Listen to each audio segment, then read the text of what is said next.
Oh, ya, Assalamualaikum Bapak. Di sini saya akan mempresentasikan satu artikel mengenai metakognisi, yaitu judulnya Proses Metakognisi Siswa SMP dalam Pemecahan Masalah, Perbandingan Senilai, dan Berbalik Nilai. Oke, di sini pendahuluan yang mana di paragraf pertama ini peneliti menjelaskan bahwa matematika itu, ketika kita belajar matematika berarti kita belajar juga dalam memecahkan masalah gitu Bapak. Kemudian di paragraf kedua penulis itu menjelaskan bahwa pemecahan masalah itu menjadi tujuan utama dalam belajar matematika. Kemudian di paragraf ketiga ini penulis menjelaskan mengenai kemampuan pemecahan masalah, yang salah satunya itu menjelaskan mengenai proses pemecahan masalah menurut Polya, yaitu ada 4. Yang pertama ada memahami masalah, yang kedua menyusun rencana, yang ketiga menyelesaikan masalah, dan yang keempat itu memeriksa kembali. Nah, kemudian di paragraf selanjutnya itu penulis menjelaskan metakognisi, yang mana penulis menuliskan metakognisi merupakan proses berpikir seseorang tentang bagaimana caranya membangun strategi yang akan digunakan untuk menyelesaikan suatu masalah.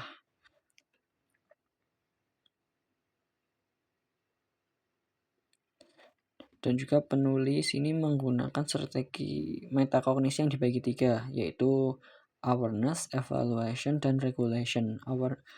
Awareness itu merupakan kesadaran seseorang tentang keberadaannya dalam proses memecahkan masalah dan pengetahuan khusus tentang masalah yang dihadapi. Jadi menurut pemahaman saya, awareness itu kesadaran seseorang atau siswa dalam berpikir dan juga kesadaran akan pengetahuan yang dimilikinya terhadap terhadap masalah yang dihadapi. Itu Bapak. Kemudian regulation itu merupakan pengetahuan seseorang tentang diri sendiri dan strategi, termasuk bagaimana dan mengapa mereka menggunakan strategi tertentu, serta menggunakan keterampilan lainnya seperti perencanaan dan menetapkan tujuan. Jadi menurut saya regulation itu, sepemahaman saya itu bagaimana cara kita atau seseorang dalam mengatur berpikirnya, proses berpikirnya gitu Bapak. Kemudian evaluation itu merupakan penilaian tentang proses berpikir, kapasitas berpikir, dan keterbatasan diri sendiri ketika bekerja pada situasi tertentu. Jadi evaluation ini penilaian kita terhadap proses berpikir kita. Jadi ketika kita sudah mengerjakan persoalan, maka kita mengevaluasi cara itu. Itu Bapak. Apakah cara itu sudah benar atau belum? Dan kita mampu tahu gitu kesulitan ketika menghadapi atau menyelesaikan persoalan tersebut. Kemudian di paragraf selanjutnya ini penulis menjelaskan manfaat ketika seseorang itu dapat menggunakan metakognisinya, yaitu ini. Siswa yang menggunakan strategi metakognisi akan dapat mengontrol dirinya sendiri, memonitor untuk melakukan ataupun tidak melakukan sesuatu, dan melakukan evaluasi terhadap dirinya sendiri. Kemudian paragraf selanjutnya penulis ini menjelaskan permasalahan inti dari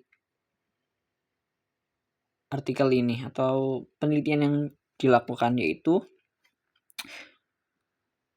siswa dalam mempelajari materi perbandingan mengalami banyak kesulitan, di antaranya kurang mampu dalam mencari nilai satuan, sulit untuk mengklasifikasikan suatu permasalahan dalam perbandingan senilai ataupun berbalik nilai, dan siswa sulit untuk membandingkan nilai dari 2 pecahan. Seperti itu Bapak. Sehingga dilakukan penelitian untuk mengetahui bagaimana proses metakognisi siswa dalam pemecahan masalah perbandingan senilai dan berbalik nilai. Kemudian metode penulis menggunakan jenis penelitian deskriptif kualitatif yang dilakukan pada 3 siswa dengan kriteria kemampuan matematika tinggi, sedang, dan rendah.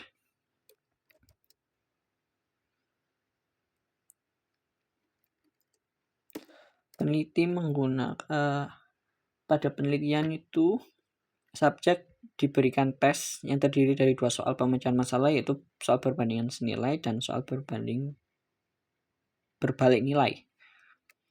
Kemudian setelah tes itu dilakukan wawancara.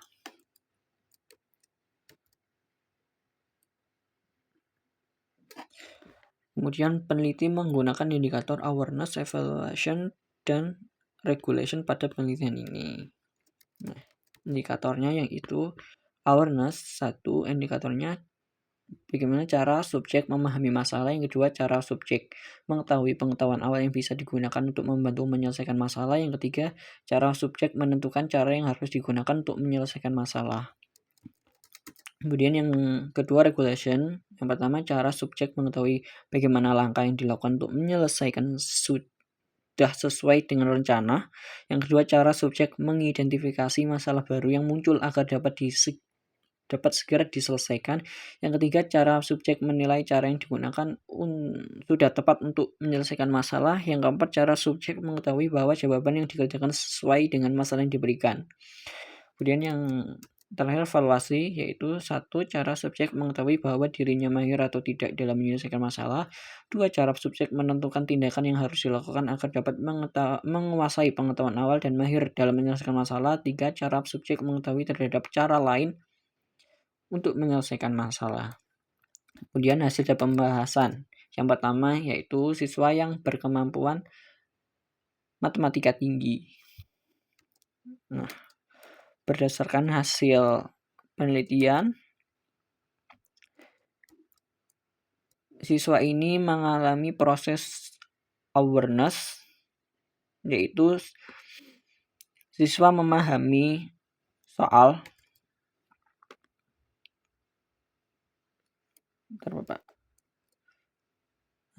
S1 itu menyadari proses berpikirnya dengan mengidentifikasi soal yang diberikan dengan memodelkan ini dari soal cerita memodelkan ke matematikanya, Bapak. Kemudian untuk memahami soal tersebut, siswa ini tuh membaca berulang kali untuk memahami soal, sehingga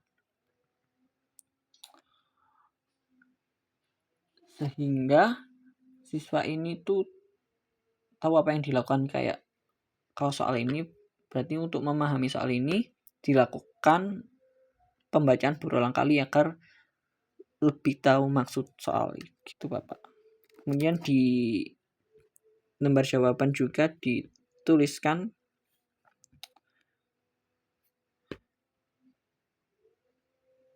informasi-informasi penting untuk menyelesaikan permasalahannya gitu. Kemudian juga siswa ini menggunakan pengetahuan awalnya, yaitu karena atau menggunakan pengalamannya karena pernah belajar tentang perbandingan dan soal ini bisa dikerjakan.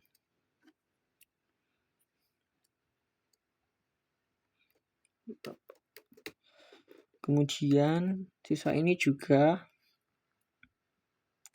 mengalami proses evaluasi karena siswa ini itu menguasai pengetahuan awal yang dimilikinya dan mampu menyelesaikan masalah secara benar.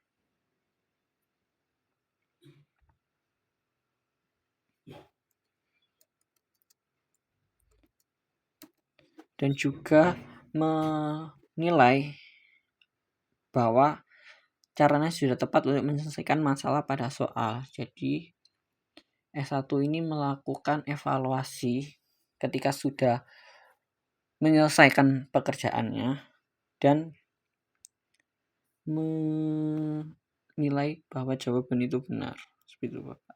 Kemudian siswa ini juga mengalami regulasi, yaitu siswa dapat menyelesaikan masalah tersebut dengan benar menggunakan strateginya. Kemudian pada soal perbandingan berbalik nilai kurang lebih sama.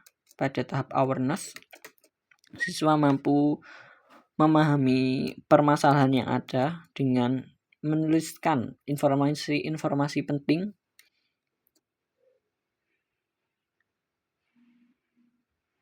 dan juga tahu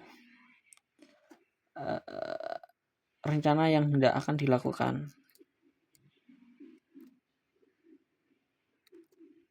Seperti ini, jika nilai A sudah diketahui, maka pekerja tambahan bisa dicari. Nah, dari jawaban siswa tersebut kan kita bisa tahu bahwa siswa ini paham dengan permasalahannya. Gitu.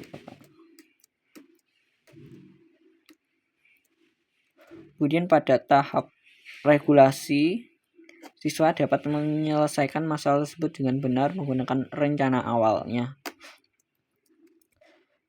Namun pada tahap evaluasi ini, siswa ini menggunakan cara yang berbeda, menggunakan cara lain pada gambar ini, pada gambar 3. Jadi siswa ini menggunakan dua cara dalam menemukan jawaban yang sama.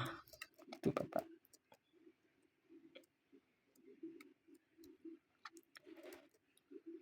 Selanjutnya pada siswa yang berkemampuan matematika sedang.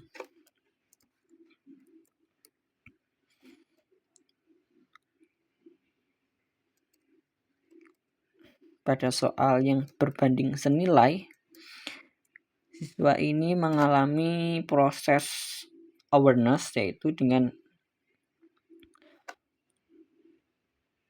mampu memahami maksud dari soal yang ditujukan pada ini, dituliskannya informasi-informasi penting, lalu mereka mampu juga memodelkan matematikanya.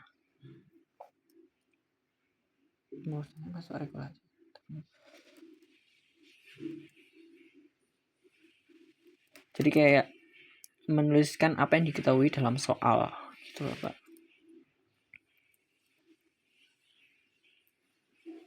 Dan juga mampu memanfaatkan pengetahuan awal. Jadi siswa ini sadar akan pengetahuan awal yang dimilikinya lalu dimanfaatkan dalam menyelesaikan permasalahan ini. Yang dibuktikan dengan sangat membantu karena dulu pernah belajar perbandingan. Jadi pengetahuan awal, jadi siswa ini sadar akan pengetahuan awalnya, begitu. Kemudian di tahap regulasi,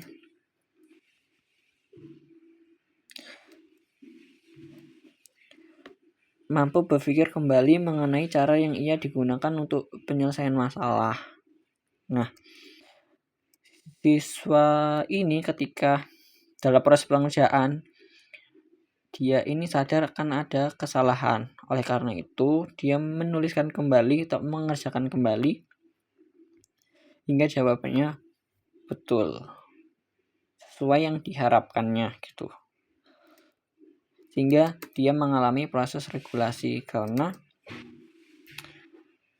berpikir kembali. Subjek melakukan proses berpikir kembali. Kemudian dalam proses evaluasi,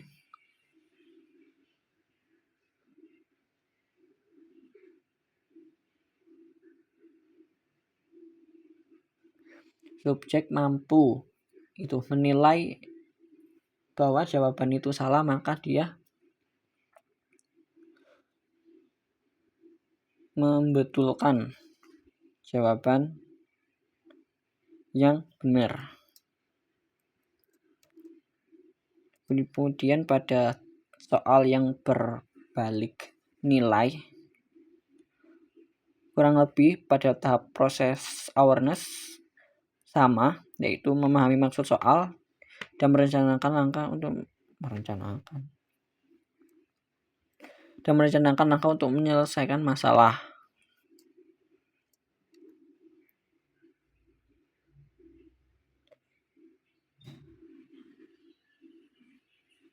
Kemudian pada tahap regulasi itu subjek mampu berpikir kembali langkah yang ia gunakan sebelum menentukan hasil akhirnya. Kemudian pada proses evaluasi ini subjek memperbaiki jawabannya, gitu Bapak. Namun perbedaannya pada subjek yang pertama yang berkemampuan tinggi, subjek yang berkemampuan tinggi itu kan menggunakan cara yang berbeda dalam menentukan jawaban yang sama. Nah, ketika siswa yang berkemampuan sedang ini menggunakan cara yang sama, namun mengevaluasi jawaban yang kurang tepat menjadi benar, gitu Pak. Kemudian proses metakognisi siswa yang berkemampuan rendah. Pada proses awareness, siswa mampu memahami soal atau maksud dari permasalahan soal dengan menuliskan apa yang diketahui dalam soal dan menuliskan permasalahan yang ditanyakan dalam soal. Kemudian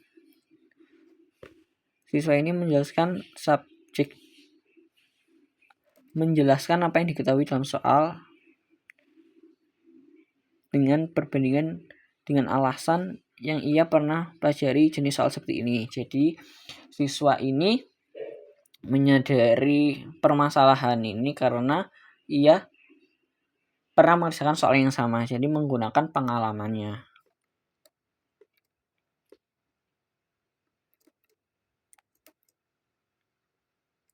Namun subjek berkemampuan rendah ini tidak menggunakan proses regulasi dan evaluasinya, dikarenakan pada proses pengerjaan ini pekerjaannya itu salah. Nah, hal itu menandakan bahwa siswa ini tidak berpikir ulang dan tidak mengevaluasi hasil pekerjaannya, gitu Bapak. Jadi jika dapat ditarik garis besar bahwa awareness itu kesadaran yang dimiliki siswa dalam menghadapi persoalan, baik itu kesadarannya berdasarkan pengalamannya atau berdasarkan pengetahuan yang dimiliki sebelumnya. Kemudian kalau regulasi itu berarti bagaimana siswa itu mengatur pemikirannya. Jadi kayak memilih strategi itu berdasarkan alasan-alasan yang dimilikinya. Seperti itu. Kemudian pada tahap evaluasi, berarti siswa itu menilai hasil pekerjaannya apakah sudah sesuai dengan apa yang diharapkannya atau sudah sesuai atau sudah menjawab dari permasalahannya, gitu Bapak. Sehingga dalam artikel ini disebutkan bahwa siswa yang berkemampuan sedang dan tinggi itu mampu menggunakan proses awareness, regulation, dan juga evaluation. Namun yang berkemampuan rendah hanya menggunakan proses awareness saja, Bapak. Mungkin kurang lebihnya seperti itu, Bapak. Terima kasih. Wassalamualaikum warahmatullahi wabarakatuh, Bapak.